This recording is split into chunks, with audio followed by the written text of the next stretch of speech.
Hello mga ka-Health Real Talk! OFWs at instant food lifestyle.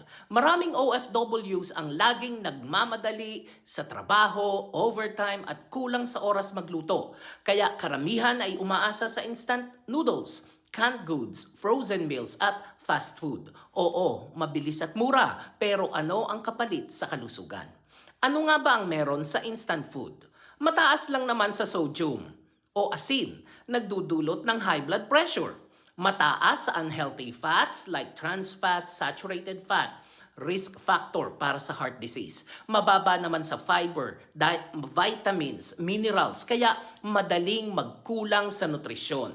May preservatives at additives para tumagal ang shelf life pero hindi mabuti kung sobra ang intake. Mga sakit na pwedeng umabante dahil sa instant lifestyle, hypertension, dahil sa sobrang alat at preservatives, heart disease at stroke dahil sa unhealthy fats at mataas na kolesterol, diabetes dahil sa refined carbs at instant sugar-laden drinks na laging kasabay, obesity at fatty liver dahil sa sobrang calories pero kulang sa nutrisyon, kidney problems dahil sa sobrang sodium na pinipilit trabahuhin ng kidneys, gastrointestinal issues like constipation, GERD, ulcer, dahil kulang sa fiber at sariwang pagkain. Micronutrient deficiency, kulang sa iron, calcium, vitamins na nagiging sanhi ng panghihina at madaling kapitan ng sakit.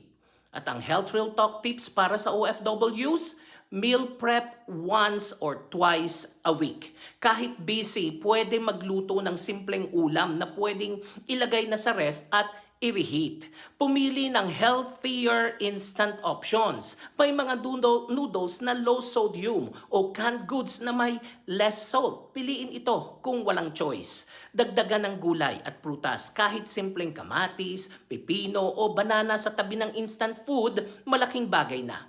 Uminom ng tubig kaysa sa soft drinks. Limit, not eliminate. Hindi bawal ang instant food paminsan-minsan pero wag gawing daily staple.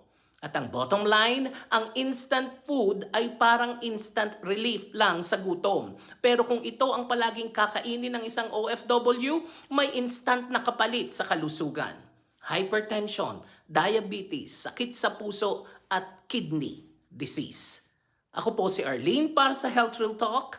Have a nice day everyone.